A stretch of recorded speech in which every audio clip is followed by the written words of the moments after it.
Did you know we have completely ad-free early access to all of our episodes? Well, we do. Not only that, but we have dozens of bonus episodes waiting for you.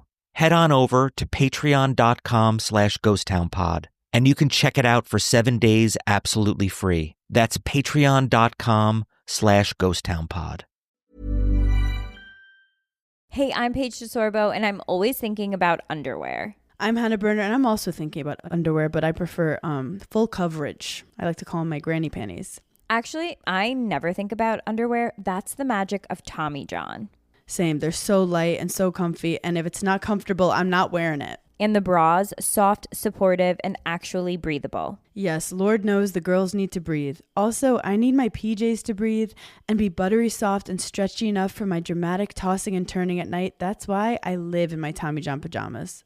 Plus, they're so cute because they fit perfectly. Put yourself on to Tommy John. Upgrade your drawer with Tommy John. Save 25% for a limited time at TommyJohn.com/comfort. See site for details.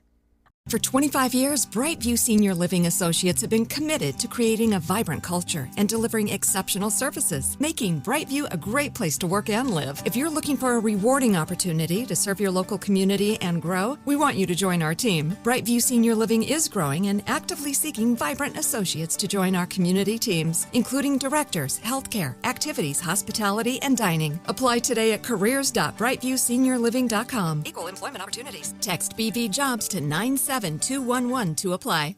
High Five Casino is the top choice for social casino gaming that's free to play. With chances to win and redeem for real cash prizes, free spin rewards, and tons of exclusive games, you can experience more high five moments than ever before. You're going to want to high five everyone. The neighbors, the mailman, all your coworkers, of course your friends. Well, you get the point.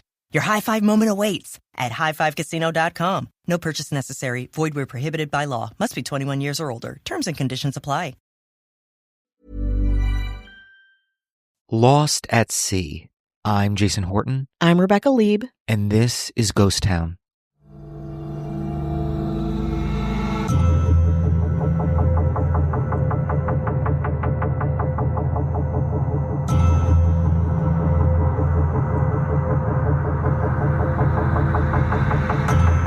In 1968, Dougal Robertson, his wife Linda Robertson, and their 4 children, 18-year-old Anne, 16-year-old Douglas, and their 9-year-old twins, Neil and Sandy, were listening to the radio.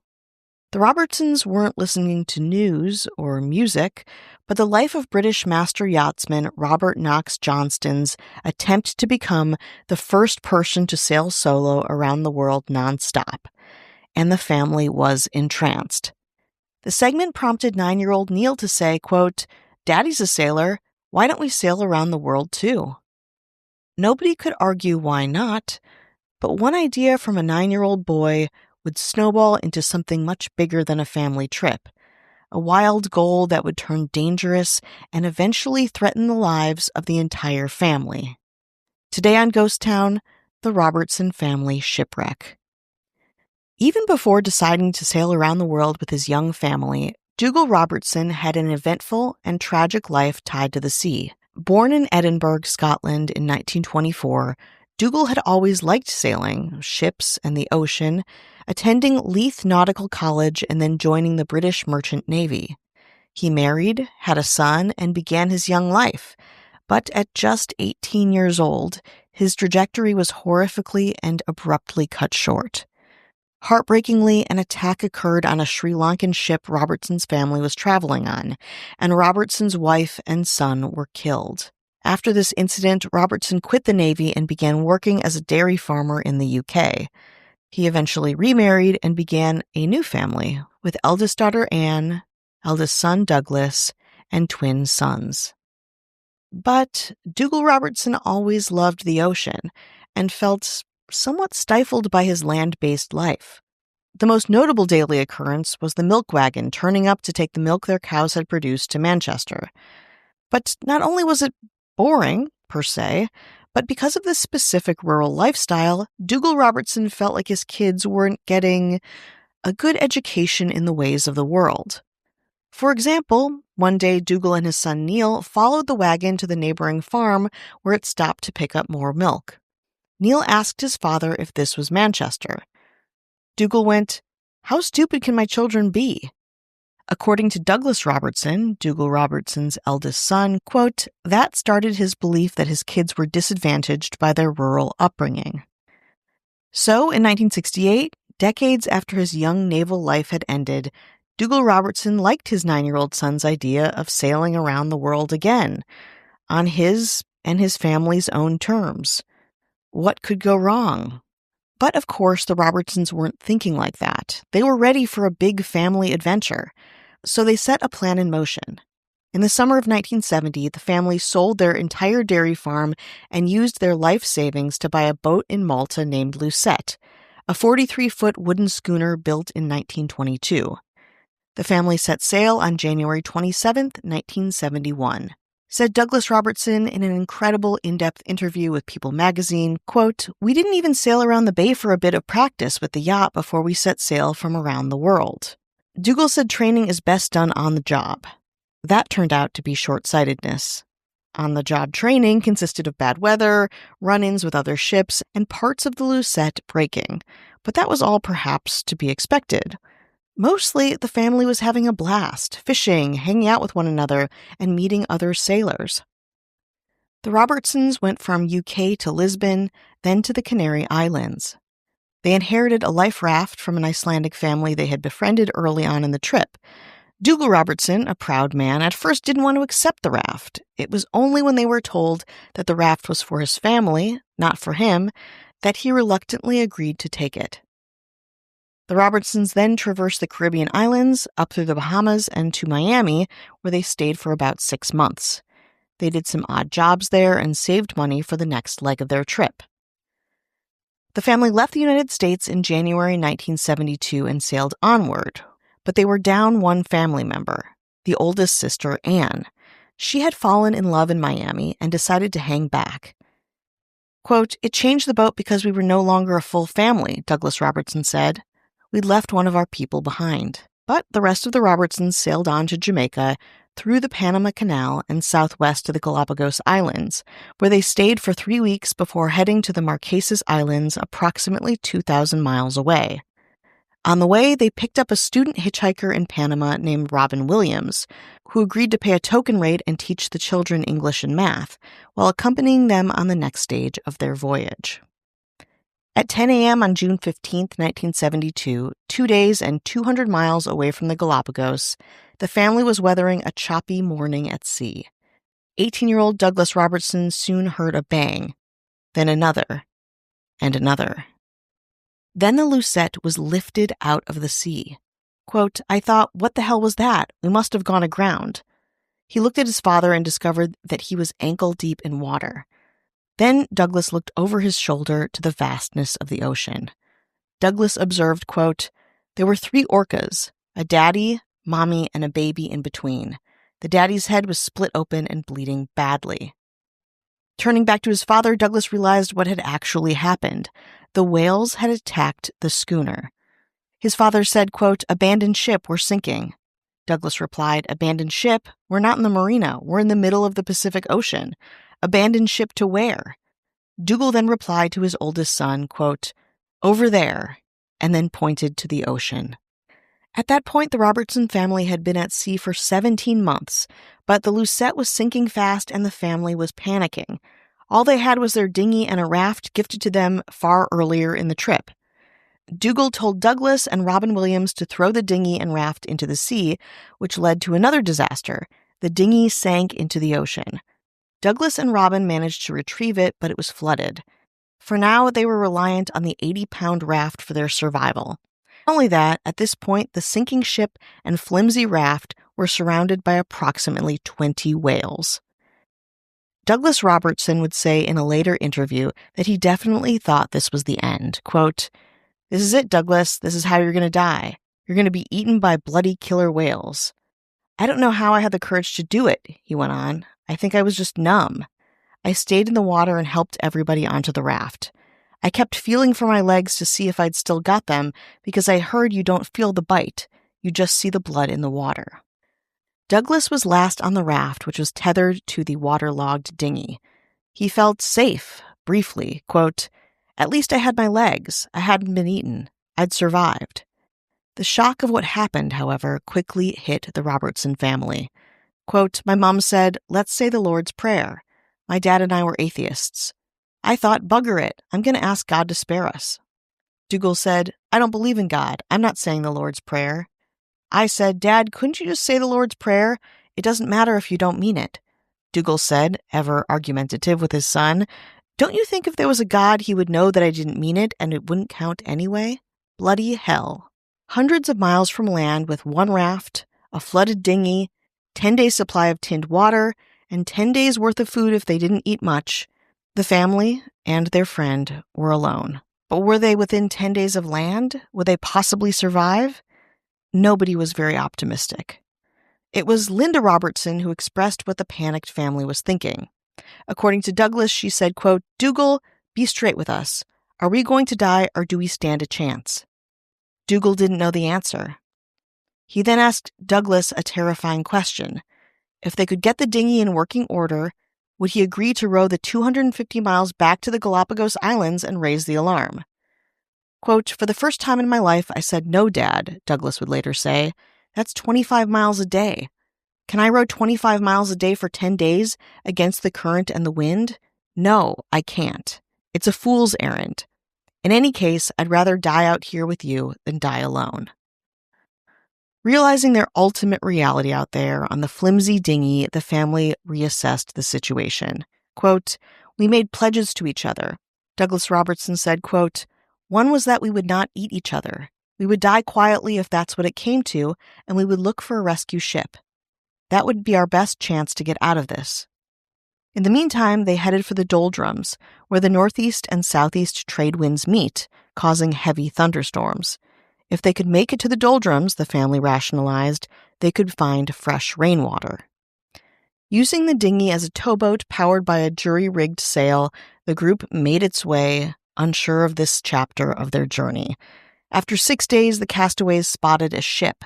They had 2 parachute flares and 3 hand flares with them. Douglas was sure it was their time to be rescued, but Douglas and Dougal, like many of their other exchanges, had different viewpoints and argued on what to do next. Douglas said, quote, "Dad, fire the flare at the ship, not up in the air. Fire it straight at the bloody ship." While Dougal said, quote, "I can't do that, Douglas. They might have explosives on deck." Douglas replied, quote, "Bugger that. If it blows up, they'll send out an SOS, and it could pick us up at the same time." Dougal replied, quote, "I can't believe how ruthless you've become." As they argued, the ship receded into the distance, and the Robertson family lost their chance of rescue. Needless to say, it was a devastating moment. Would the family ever see dry land or another human being? What happened next after this break? If this back-to-school season, talking to your teenager sounds like this. With Boost Mobile, make it sound like this. Come to your Boost store, get a line, and take home a tablet for only $99.99. Perfect for staying connected and studying anywhere. They're happy, and you save. Visit your nearest Boost store. Requires ID verification. New $20 per month tablet plan and $35 device setup fee. Taxes extra. Hey, I'm Paige DeSorbo, and I'm always thinking about underwear. I'm Hannah Berner, and I'm also thinking about underwear, but I prefer full coverage. I like to call them my granny panties. Actually, I never think about underwear. That's the magic of Tommy John. Same. They're so light and so comfy, and if it's not comfortable, I'm not wearing it. And the bras, soft, supportive, and actually breathable. Yes, Lord knows the girls need to breathe. Also, I need my PJs to breathe and be buttery soft and stretchy enough for my dramatic tossing and turning at night. That's why I live in my Tommy John pajamas. Plus, they're so cute because they fit perfectly. Put yourself on to Tommy John. Upgrade your drawer with Tommy John. Save 25% for a limited time at TommyJohn.com/comfort. See site for details. 6 days in, the Robertson family and their hitchhiker, Robin Williams, only had 4 days' supply of tinned water left and were hoarding the remaining food. One day a turtle hopped on the raft, and Douglas, having read a fiction book where a character ate a turtle, suggested they eat him. But killing a turtle proved harder than they had expected. They tried twice, but eventually the turtle escaped. But hunger and desperation breeds more resourcefulness. Now in their second week stranded, the family was, again, hungrier than ever. Said Douglas Robertson, quote, "We thought about nothing but food, all the meals we'd rushed. Why didn't we take our time to enjoy them? We talked about food all the time. You can't get away from it. You got bloody fresh fruit salad in your head, beef stew, roast beef, and Yorkshire pudding. Yum." When a third turtle came along, the family was determined that it would not escape. Said Douglas, quote, "I tied him up in rope. We hauled him on board and cut his throat. We bled him out into a cup, and Dougal was the first to drink his blood. We looked at him like, 'Are you going to die?' And he said, 'It's not salty. We can drink this.' It was strong but sweet. We thought we might be able to live on turtles. It's red meat, like steak." After 12 days, the family reached the doldrums and waited for rain. 1 day, 2 days, and still nothing. At this point, the raft was on its last legs. The fish had eaten holes in it, and it was leaking. The Robertsons were covered in boils, and nobody could sleep because they were up to their chest in water. There was one dry place on the raft, and everyone took turns on that part, getting an hour each day to dry off in the sun. After 3 days in the doldrums, mercifully, the rain began. Douglas Robertson said, quote, "It rained like you wouldn't believe. We were so happy. We were singing, collecting rain, filling the containers, the elixir of life. We drank as much as we could. Big thunderstorms in the doldrums. It rained for about 2 bloody days." To conserve the rest of the water and prepare for another round of dehydration, Linda Robertson came up with the idea of giving everyone enemas to stay hydrated. While this isn't medically proven, I checked, Linda had made an enema tube from the rung of a ladder and began administering them to the rest of her family. To keep sane, the Robertsons also got very into catching fish, as you might imagine, including dorado, fly fish, sharks, turtles, and dolphins. Quote, "We did manage to catch turtles and found a way of drinking their blood so we could stay hydrated.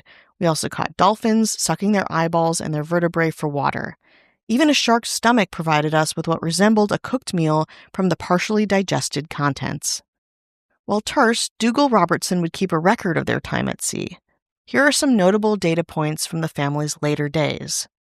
Day 18, a tasty breakfast of flying fish, turtle meat, mixed with pieces of turtle fat. Saw frigate birds and storm petrels. Clothing were disintegrating, causing sunburn. Day 19, a blue-footed booby landed on Douglas's shoulder. Day 20, 4th of July was Lynn's birthday. Birthday feast of fresh turtle meat, and dried dorado with water to drink. Sang happy birthday to Lynn. Day 21, the sea anchor and float broke away. Douglas rowed after it in a feat of sheer endurance, taking 35 minutes of rowing to retrieve it. The afternoon, Douglas saw a green flare often used by submarines or maneuvers, but nothing came of it. Day 22, caught a large turtle. Had to drink the blood quickly before it coagulated. Saved the deep yellow fat. There was a terrible storm and torrential rain. The days, like this, wore on and on until it was the 38th day the family was stranded. Everyone was close to giving up, except for Dougal and Linda, whose sole mission was to get their children out of the water and onto dry land. The family suspected that they were close to land, at least they hoped, and Dougal Robertson instructed everyone to start rowing. When they did, something appeared in the distance. It was a fishing boat called the Tokomaru II. The family had 2 flares left that they'd saved from the Lucette, which they immediately used, hoping the ship would see them. At that point, Dougal said, "Well, it's all in God's hands now." To the atheist's delight, God seemed to listen. The fishing boat turned towards them and threw a line to the forlorn dinghy. The Robertson family was saved. On the Tokomaru II, the starved family was offered bread, coffee, and orange juice. The captain said, quote, "I thought you maybe had scurvy because you smelled so bad." The shipwrecked people bathed for the first time in 6 weeks. While weak, everyone had survived. Too fragile to fly, the Robertsons were taken by ship back to their home. Says Douglas Robertson, quote, "We had sight of a common goal, and what got us through that challenging time was we worked as a team and contributed our special skills in achieving that goal. Dougal was the strategist, my mother provided the care, I provided the muscles, Robin kept our morale up, and the twins kept us honest. They reinforced the need for us to survive for their young lives." Oddly enough, this life-threatening situation seemed to make many of the Robertsons want to continue to explore the ocean or revisit their time while shipwrecked. Dougal Robertson would go on to write a book called Sea Survival, a Manual, and with the proceeds bought a yacht. He even continued to sail until his death from cancer in 1991. Douglas Robertson joined the Merchant Navy and sailed around the world 3 different times. Linda Robertson, however, went back to dairy farming, content to stay on land. Robin Williams, surprisingly enough, is still alive, healthy, and active on Facebook, and often responds to people wondering how he's doing. In 2024, Robin Williams wrote, quote, "Robin here. Yes, I'm still around, now well retired, but still full of adventure. Been married since 1975 with 4 adult kids living in various parts of the world. We, Doug, Sandy, Neil, and myself, met for the first time in many years last September. A great time to share our memories." Dougal Robertson's manual wasn't just for self-expression or publicity either. According to Stephen Callahan, who in 1981 was stranded for 76 days in the Atlantic Ocean, the book's tips and insights were integral to Callahan's survival during his own shipwreck. Now 70, Douglas Robertson, again the person I quoted throughout this episode, is still outspoken from his trip, but he hasn't sailed that much. In fact, he leads a quieter life as an accountant on dry land. He enjoys inspiring people with his story, though, which he believes is not one of just survival, but of death and perseverance. Quote, "If you just say, look, you were cast adrift for 38 days. Get over it. You survived." Well, that's true, he said. But what is also true is that you keep thinking that you're going to die. You die 5 times a day. That changes you and makes you value life. And it's those things that make you into a stronger person.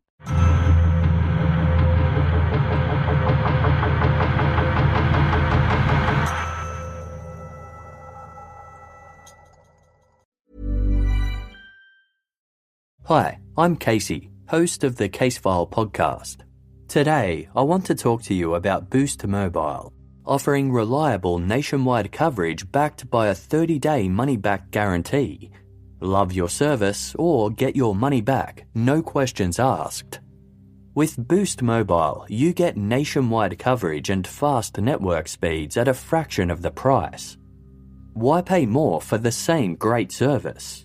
Unlimited plans start at just $25 a month, and you won't be sacrificing coverage to save. So why wait? Start saving with Boost today.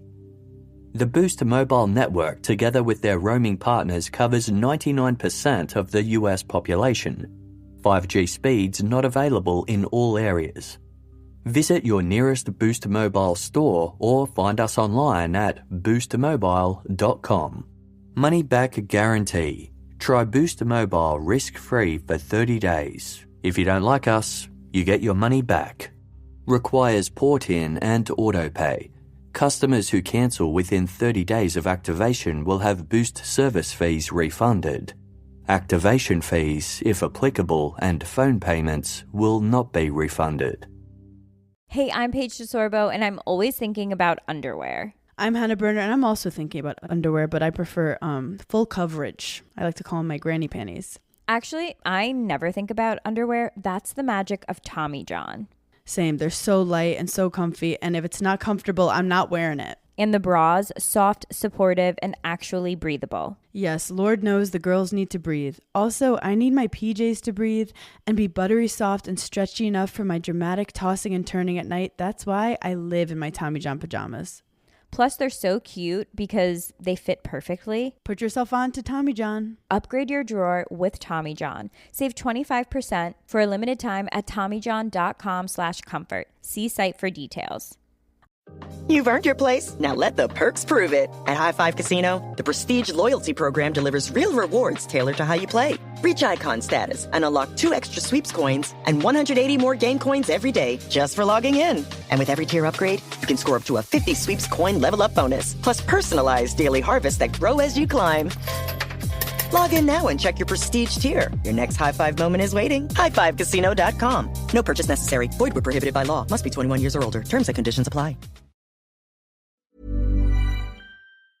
Did you know we have completely ad-free early access to all of our episodes? Well, we do. Not only that, but we have dozens of bonus episodes waiting for you. Head on over to patreon.com/ghosttownpod, and you can check it out for 7 days absolutely free. That's patreon.com/ghosttownpod.